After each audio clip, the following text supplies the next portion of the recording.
go get him again. Welcome back to the Jovoy channel. I'm your host Mark, and on the docket today we have an unboxing first impression video on the brand of Jovoy Paris. This one called Rouge Assassin. Jovoy, of course, a well-known niche brand, one that gets some press on our YouTube fragrance realm, right? There's some niche brands that get avoided because they don't give out free bottles, and then there's the ones that are oversaturating our fragrance community. And then there's Jovoy, kind of in the middle of, it gets some press. Now, before we get into anything, if you haven't subscribed yet, what are you waiting for? Hit that subscribe, smash that like button, much appreciated. To my returnees, welcome back to the channel. Let's delve into Rouge Assassin. Now, let's take a look at the note breakdown. This was released in 2012, by the way. Nose Amélie Bourgeois. The notes, rose, elemi, bergamot, iris, ambrette, rice. So that mid is very interesting, but kind of boring at the same time. Very gray mid. In the base, we got white musk, sandalwood, cedar, benzoin, vanilla, and tonka.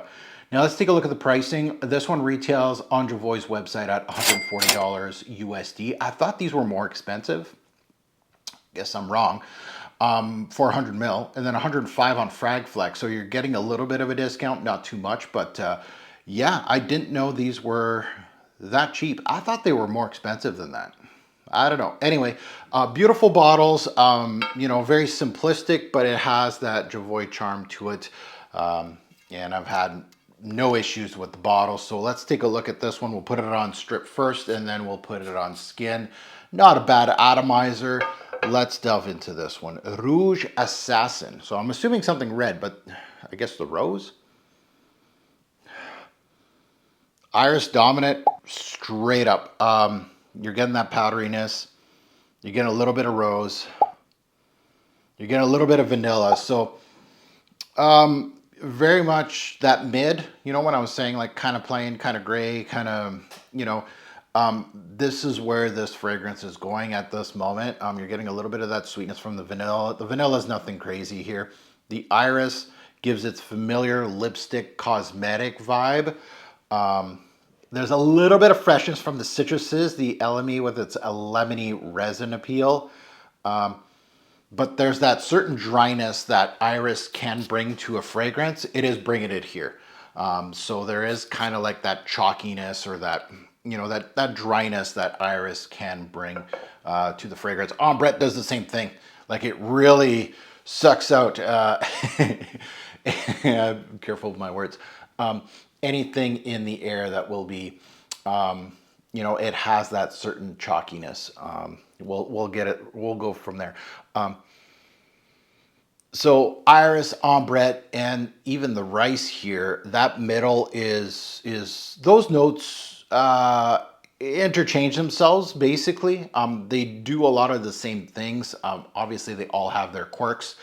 The iris is probably the most bougie one of all these notes for obvious reasons.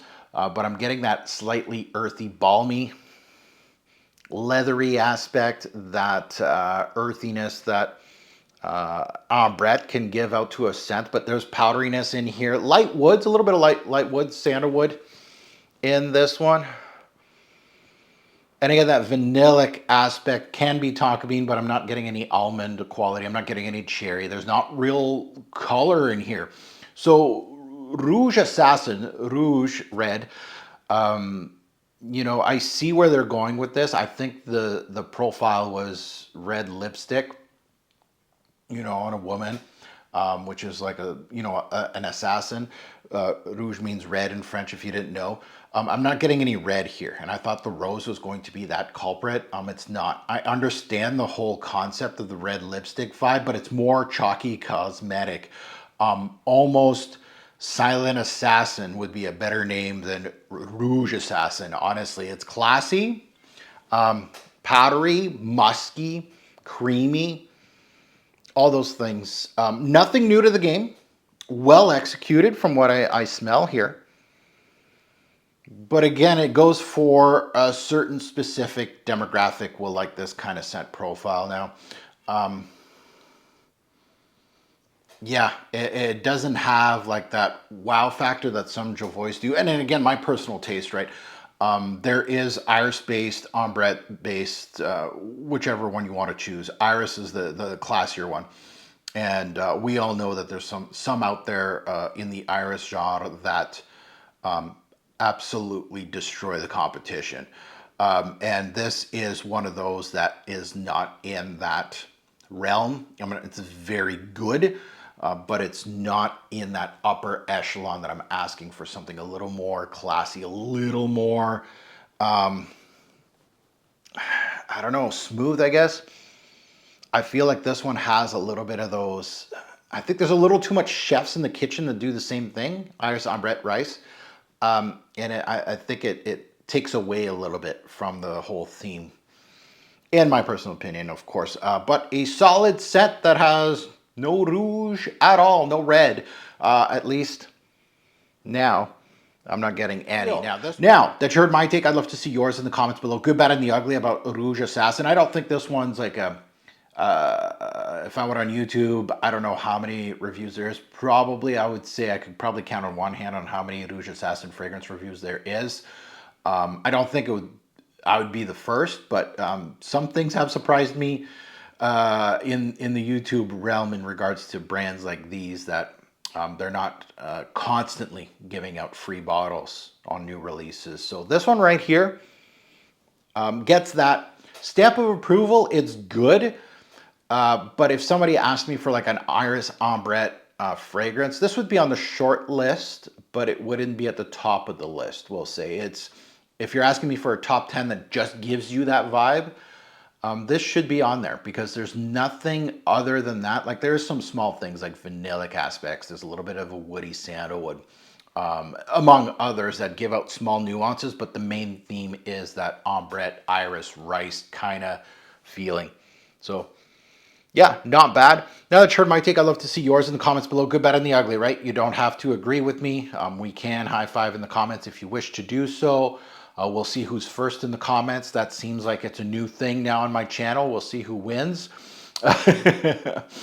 This is not one of those that's going to get like 1,000, 2,000 views on my channel. It's one of those that, you know, I enjoy these kind of reviews. I know I get bashed all over social media in regards to my views.